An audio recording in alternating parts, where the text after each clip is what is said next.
Alhamdulillah wassalatu wassalamu ala Rasulillah wa ala alihi wa sahbihi wa mawalah wa la hawla wa la quwata illa billahi wa ba'd. Alhamdulillah, segala puja dan puji hanya milik Allah subhanahu wa ta'ala. Salawat dan juga salam kita hadiahkan kepada Rasul kita Nabi besar Muhammad sallallahu alaihi wa ala alihi wasallam.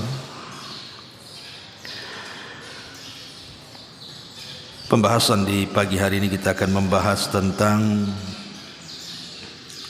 bahayanya mengucap kalimat saya dalam kondisi-kondisi tertentu. Ma'asyiral muslimin yang dimuliakan Allah subhanahu wa ta'ala, pada dasarnya mengenalkan diri kepada orang lain itu perkara mubah saja. Saya fulan ibn fulan, saya orang ini atau saya orang sana.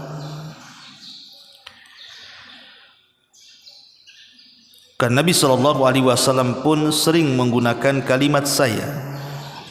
Seperti Rasul mengatakan, Ana sayyidu waladi Adam yaumal qiyamah. Saya adalah pemimpin anak Adam pada hari kiamat. Tapi dalam kondisi-kondisi tertentu, kalimat saya atau aku atau ana itu sangat membahayakan.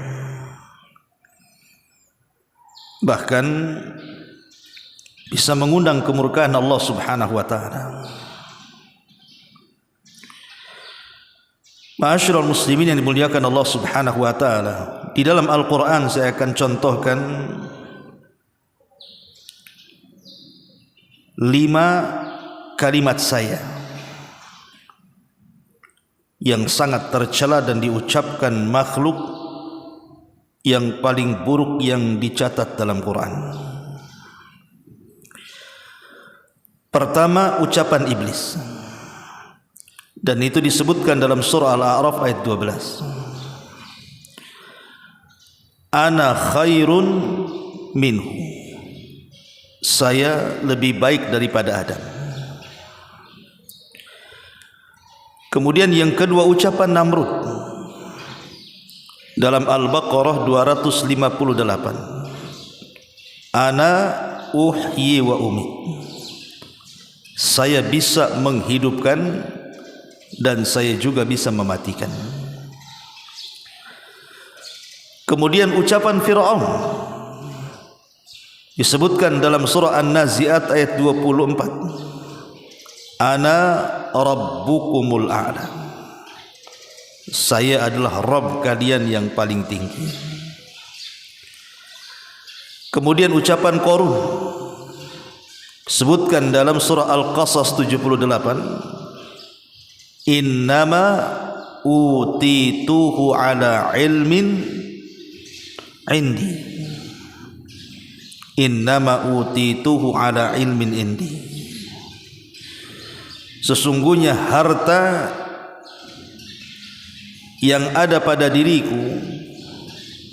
utituhu, aku diberikan atau saya diberikan, ala ilmin indi, karena kecerdasan yang saya miliki. Dan juga ucapan Bani Israel yang kufur nikmat, yang disebutkan dalam surah Al-Kahfi 34. Ana aktsaru minka malan wa azzu nafara, saya lebih banyak harta saya daripada kamu dan lebih banyak pasukan daripada kamu. Inilah contoh-contoh kalimat saya yang berbahaya. Kita akan rinci satu persatu. Namun sebelumnya kita nukilkan perkataan Imam Ibnul Qayyim rahimahullahu ta'ala di dalam kitabnya Zadul Ma'ad. Kata beliau, wal yahdhar kullal hadar, min tughyani ana. Hendaklah berhati-hati dan ekstra hati-hati, kata Ibnul Qayyim, dari jahatnya perkataan saya. Fa inna hadhihi al-alfaz ats-tsalatsata. Kemudian beliau mengatakan dalam bahasa Arab ada kalimat saya itu yang semakna ana, li, indi, sama saja maknanya. Ana ya saya, li punyaku, indi di sisiku. Fa inna hadhihi al-alfaz ats-tsalatsata ubtuliya biha iblis wa fir'aun wa qarun. Karena tiga lafaz ini, kata Imam Ibnul Qayyim rahimahullahu taala, iblis diuji dengan tiga kalimat ini. Ubtuliya biha iblis, pertama iblis yang saya katakan tadi, dia mengatakan ana khairu minhu. Kemudian Fir'aun yang mengatakan ana rabbukumul a'la. Kemudian Qarun yang mengatakan innama utituhu min ilmin indi. Ma'asyiral muslimin yang dimuliakan Allah Azza wa Jalla, lihat bagaimana ucapan Ibnul Qayyim rahimahullahu ta'ala ini, bahwa kalimat saya dalam kondisi tertentu itu sangat bahaya, jangan diucap. Pertama ucapan iblis, ketika iblis mengatakan ana khairum minhu, saya lebih baik dibandingkan Adam. Kapan itu? Ketika Allah subhanahu wa ta'ala menciptakan Adam alaihi salatu wassalam, kemudian muncul hasad dan diiringi dengan kedengkian. Ditambah-tambah kemudian Allah subhanahu wa ta'ala merintahkan iblis untuk sujud kepada Adam, tapi iblis enggan dan mengatakan ana khairun minhu khalaqtani min nar wa khalaqtahu min tin. Ya Rabb, aku lebih baiklah dibandingkan Adam. Aku diciptakan, kau ciptakan aku dari api, sementara kau ciptakan Adam dari tanah. Maksudnya begini, malaikat tercipta dari cahaya, iblis tercipta dari api, dan Adam tercipta dari tanah. Antara api dan tanah yang mendekati cahaya yang mana? Api. Yang mendekati cahaya itu api. Jadi seolah-olah iblis itu lebih dekat dibandingkan malaikat daripada Adam. Makanya dia mengatakan aku lebih baik dibandingkan Adam karena aku lebih dekat dengan malaikat. Aku dari api, malaikat dari cahaya. Api dengan cahaya kurang lebih katanya. Sementara kau ciptakan Adam dari tanah. Dari sini bukan hanya sekedar hasad dan dengki, muncullah takabur, sombong. Dari takabur ini muncul kekufuran, tidak mau melaksanakan perintah Allah. Dari sini Allah katakan wa idz qala rabbuka lil malaikati isjudu li adam fasajadu illa iblis aba wastakbara wa kana minal kafirin. Dan ingatlah ketika Rabbmu berfirman kepada seluruh malaikat, sujudlah kalian kepada Adam. Maka semua malaikat sujud kecuali iblis. Dia enggan, dia sombong, dan dia termasuk makhluk yang kafir. Di dalam konteks ini kalimat ana ini bahaya. Ini kalimat iblis. Kalau dia sampai mengatakan saya lebih baik dibandingkan dia, saya ini, saya itu, sedikit-sedikit saya, ini kesombongan. Dan sombong itu ridha Allah, hanya dimiliki oleh Allah Azza wa Jalla. Allah yang berhak sombong, manusia tidak berhak sombong.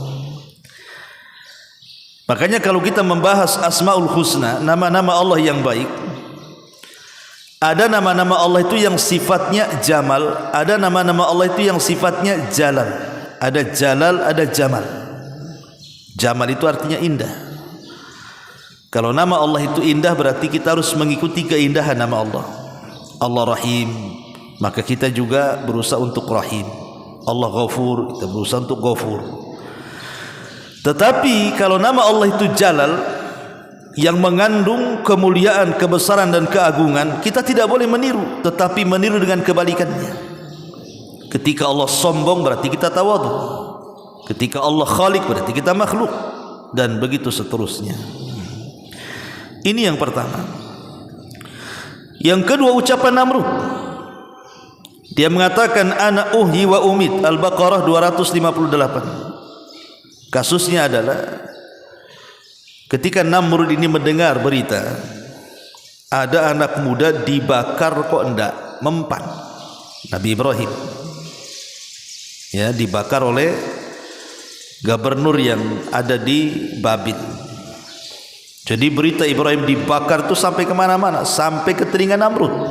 Kok ada dibakar, kok tidak mati? Maka Namrud ini pengen ketemu dengan Ibrahim ini. Akhirnya kemudian dipanggillah Ibrahim alaihi salatu wasallam di hadapan Namrud. Terjadilah dialog di sini. Karena Ibrahim mengatakan bahwa yang menyelamatkan aku dari api itu adalah Tuhan, sementara Namrud ngaku Tuhan. Terjadi dialog di sini. Namrud bertanya kepada Ibrahim, siapa Tuhanmu? Kata Ibrahim, Rabbiyalladzi yuhyi wa yumit. Rabbku yang menghidupkan dan mematikan. Kata Namrud, oh kalau begitu, ana uhyi wa umit. Nah, di sini kalimatnya. Saya juga bisa menghidupkan, saya juga bisa mematikan. Didatangkan dua tahanan, yang satu dibunuh, yang satu dilepaskan. Nah, ku bunuh satu, ku biarkan satu. Ibrahim bisa saja membantah, bukan itu caranya. Maksudnya adalah dibunuh dulu baru dihidupkan. Tapi ini persoalan darah. Kalau Ibrahim membantah seperti itu, nanti Namrud ngasih contoh dia. Ibrahim yang dibunuh nanti. Sini saya bunuh dulu, nanti saya hidupkan kamu, kan begitu. Ini persoalan darah, Ibrahim tidak mau. Tapi Ibrahim membuat cerita yang lain. Oke, kau bisa menghidupkan, kau bisa mematikan. Sekarang Rabbku menerbitkan matahari dari arah timur dan menenggelamkan dari arah barat. Kau putar tuh matahari itu. Fa'ti minal maghrib. Datangkan dari arah barat. Fabuhital ladzi kafar. Maka Namrud terdiam. Lihat bagaimana Namrud dia menantang Allah Subhanahu wa taala dengan kalimat ana. Saya juga bisa menghidupkan dan matikan. Ini kufur. Menantang Allah Subhanahu wa taala, karena yang menciptakan dan mematikan itu hak rububiyah Allah. Tidak boleh kehususan Allah diambil oleh makhluk. Kesyirikan, kekufuran. Ini yang kedua. Yang ketiga, ucapan Fir'aun yang mengatakan ana rabbukumul a'la. An-Nazi'at 24. Dan ini lebih bahaya lagi. Kenapa Fir'aun mengatakan seperti itu? Kenapa sampai mengatakan ana rabbukumul a'la, saya Rabb kalian yang maha dahsyat? Karena Fir'aun ini merasa dirinya Tuhan. Ketika Nabi Musa alaihi salatu wassalam berdakwah di Mesir dan pengaruhnya cukup bagus, maka Fir'aun takut kekuasaannya hilang. Dari situ dia mengaku Tuhan dan mengatakan ana rabbukumul a'la. Ingat, saya Rabb kalian yang paling tinggi. Maka apa yang terjadi? Fa'aghraqnahum, kami tenggelamkan Fir'aun itu. Sekarang kau ngaku Tuhan, selamatkan dirimu. Kalau Tuhan bisa menyelamatkan dari ketenggelaman, ketika tidak bisa menyelamatkan dari tenggelam, berarti bukan Tuhan. Lalu apa ucapan ana rabbukumul a'la di sini? Kemudian ucapan Qarun yang keempat, Al-Qasas 78. Qarun mengatakan innama utituhu ala ilmin indi.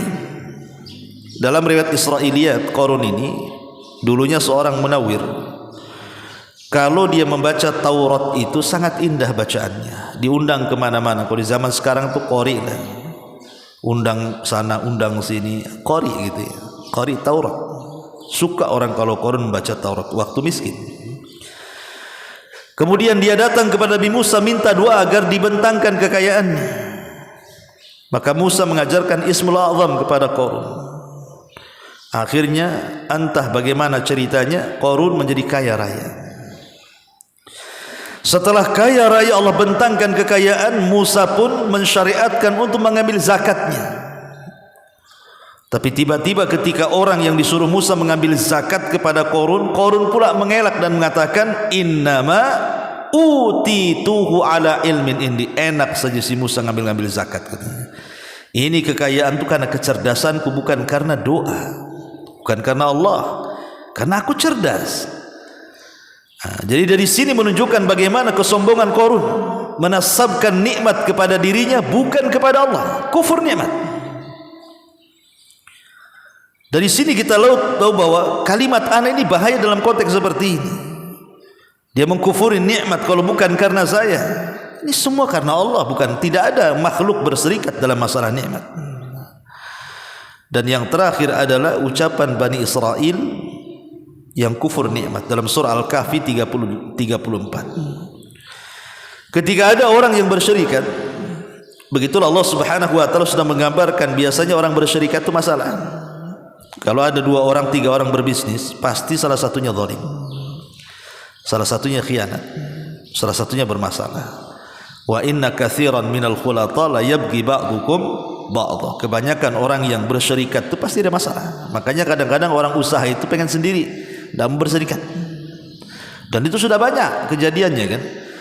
Orang berbisnis berdua bertengkar, bagi hasilnya enggak beres, kadang-kadang ditilep uangnya, kadang-kadang menzalimi satu dengan yang lainnya. Itu ma'ruf. Karena Al-Qur'an mengatakan seperti itu. Kebanyakan wa inna katsiran minal khulata la yabghi ba'dukum ba'dha. Kebanyakan orang berserikat dalam usaha itu pasti masalah itu, kecuali orang-orang yang dirahmati. Di zaman Bani Israel ada 2 orang yang berserikat, akhirnya pisah kongsi. Ya sudahlah, sahamnya sini saya ambil 50%. Akhirnya usaha masing-masing. Yang satu ini orang baik, ketika mendapatkan sahamnya dia sedekahkan semuanya. Yang satu pula orang bakhil, dia belikan kebun sebanyak-banyaknya. Akhirnya jadi kaya. Kawannya yang dulu pernah berserikat yang sudah miskin ini, dia ingin mencari pekerjaan. Daripada mencari pekerjaan kepada orang lain, baguslah ke kawan kan begitu. Akhirnya datanglah ke kawannya, bukannya diterima bekerja, malah kemudian si kawan ini menyombongkan seolah-olah kau ini jahil, bodoh.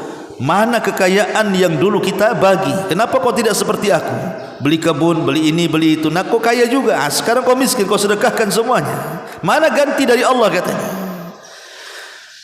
Ketika itu dia sombong dan mengatakan, ana aktsaru minka malan wa a'azzu nafara. Ini syahidnya di sini. Lihat sekarang, hartaku lebih banyak kan? Mana hartamu? Lihat pekerjaku, pasukanku lebih banyak. Mana pekerjamu? Tidak ada. Tetapi dengan kufur nikmat ini, Allah Subhanahu wa taala akhirnya menghanguskan kebunnya dengan petir dan bola-bola api, sehingga seluruh pohon-pohonnya jatuh sampai ke para-parapnya. Tak ada lagi tersisa. Sombong ya. Ma'asyiral muslimin yang dimuliakan Allah Subhanahu wa taala, dari sini kesimpulannya adalah kalimat ana, kalimat saya atau aku, pada dasarnya tidak ada masalah. Kalau dita'rif hanya sekedar mengenalkan diri. Tetapi menjadi masalah itu kalau digunakan untuk kesombongan. Dan ini yang banyak di masyarakat. Kalau bukan karena saya, itu masalah. Ini semua karena saya, itu semua karena saya. Kalau bukan karena saya tidak jadi. Itu yang disebut dengan ananiyah namanya. Disebut ananiyah, seolah-olah dialah yang paling berjasa, Allah tidak dilibatkan di situ. Tidak ada yang semua karena saya, semua karena Allah harusnya. Ucapan yang benar itu semua karena Allah. Kalau bukan karena Allah kemudian saya. Gitu maksudnya. Karena kalimat seperti itu tidak boleh. Jangankan itu di zaman Rasulullah, seorang sahabat datang kepada Rasul, Masya Allah wa syi'ta, atas kehendak Allah dan kamu. Kata Rasul, jangan bawa-bawa aku. Masya Allah wahdah, katakan atas kehendak Allah saja. Ma'asyiral muslimin yang dimuliakan Allah Azza wa Jalla. Lalu boleh enggak seseorang mengatakan ana muslim, ana mukmin, insyaallah. Saya seorang mukmin, saya seorang muslim insyaallah. Kalimat ini kata para ulama, jadi kalau antum ditanya agamamu apa? Ana muslim insyaallah. Antum? Ana muslim insyaallah. Gitu ya. Kalimat seperti ini menjadi polemik para ulama. Boleh enggak mengucapkan kalimat ana mukmin insyaallah, saya seorang mukmin insyaallah, atau seorang muslim insyaallah? Kalau yang dimaksud di sini kalimat insyaallah itu lisyak, karena ragu-ragu, kufur, tidak boleh. Kalau kalimat insyaallah itu konotasinya ragu-ragu, tidak boleh. Antum mau datang atau enggak? Insyaallah itu kan ragu-ragu tuh. Ya kalau ada waktu insyaallah datang, kalau enggak sebenarnya ragu-ragu gitu ya. Cuman pakai bahasa insyaallah. Jadi terkadang kalimat insyaallah itu lisyak karena keraguan. Kalau ucapan itu karena keraguan, maka tidak boleh. Jangan mengucapkan ana muslim insyaallah kalau konotasinya ragu-ragu. Tapi kalau yang dimaksud konotasinya bukan ragu-ragu, tidak. Dia tidak ragu-ragu dengan kalimat itu. Tetapi maksudnya kalimat ana muslim insyaallah itu maksudnya hanya tabarruk dengan menyebut kalimat masyiah kehendak. Artinya saya muslim atas kehendak Allah. Itu tidak ada masalah. Ya, saya muslim karena kehendak Allah Azza wa Jalla, atau karena takut dia merekomendasi dirinya seolah-olah dia betul-betul muslim, seolah-olah dia paling bersih. Itu nggak masalah, karena kalau takut itu maksudnya yang dibolehkan itu karena dua perkara. Satu, karena mencari berkah dengan kalimat masyiah. Ya, ini semua kan karena kehendak Allah semua saya jadi muslim gitu ya maksudnya. Yang kedua, karena takut dari tazkiyatun nafas. Tazkiyah nafas itu mau apa namanya, sok suci. Takut saya ini sok suci, sok muslim, sok mukmin gitu ya. Makanya dikaitkan dengan insyaallah biar tidak sok seperti itu. Maka tidak ada masalah. Yang dilarang itu adalah kalau ada keraguan-raguan dengan kalimat insyaallah. Jadi di sini ada kalimat ana, saya muslim insyaallah, tidak ada masalah. Asal jangan ragu-ragu. Karena ma'asyiral muslimin, sebenarnya kalimat ana saya katakan tadi itu dilarang. Kenapa? Karena tadi terdapat kesombongan dan Allah tidak suka dengan orang-orang sombong. Dan kalimat kesombongan itu maksudnya orang sombong itu bukan mengatakan kalimat ana saja, tidak. Banyak sebab-sebab kesombongan itu. Seperti hadis Nabi SAW mengatakan batrul haq wa ghamdun nas, menolak kebenaran dan merendahkan manusia. Itulah sombong, merendahkan manusia atau menolak kebenaran. Ataupun contoh-contohnya, pemanya seseorang, kata para ulama, wa minha, di antara contoh-contohnya adalah alla yazur ghairah la siyama amsalah, dia tidak mau berkunjung kepada yang sepadan dengan dia. Ngapain sepadan dengan dia, kecuali dia lebih tinggi daripada saya. Itu sombong juga. Kemudian juga an yastankifa min julusi ghairihi bil qurbi minhu firaran min ihami tasawil manzilati ma, atau duduk bersama orang yang mungkin dia kedudukannya lebih rendah. Masa saya tempat duduknya di situ, bagusnya saya di sinilah. Ini kan kursinya bupati, kursinya wali kota, saya nggak pantas di kursi sana. Itu sombong tuh. Kan gitu ya. Ataupun pamannya, contohnya an yastankib an ijabati da'watil fakir, atau orang fakir yang ngundang tak mau datang. Ada orang miskin ngundang kita makan walimah dan begitu seterusnya, akikah, tak mau datang pula. Sombong. Itu juga termasuk sombong. Ataupun pamannya ada muqabulil haq inda munadharatil aqran, atau ketika berdebat dengan sesama selevel dia tak mau menerima. Selevel aja, ngapain saya terima pendapat dia, kecuali dia lebih cerdas daripada saya. Itu sombong juga. Kemudian adamul i'tiraf bi khati'atihi ma annahu ya'lam kaunu fi khata', dia tahu dia salah tapi tak ngaku salah. Itu sombong juga. Kemudian juga an yatawaqqa majalisatul mardah wal ma'lulin wa yatahasyaha lidzalika la litawaqqil adl, dia tidak mau duduk mengunjungi orang sakit, mengunjungi orang yang ya umpamanya sudah susah hidupnya, bukan karena takut tertular penyakitnya, enggak, memang enggak mau saja dia datang, enggak mau dekat-dekat orang-orang kayak gitu. Ini juga sombong dan banyak contohnya. Tetapi yang banyak di masyarakat biasanya kalimat sombong itu terlontar dari kalimat anania, kalimat saya. Itu kalimat iblis.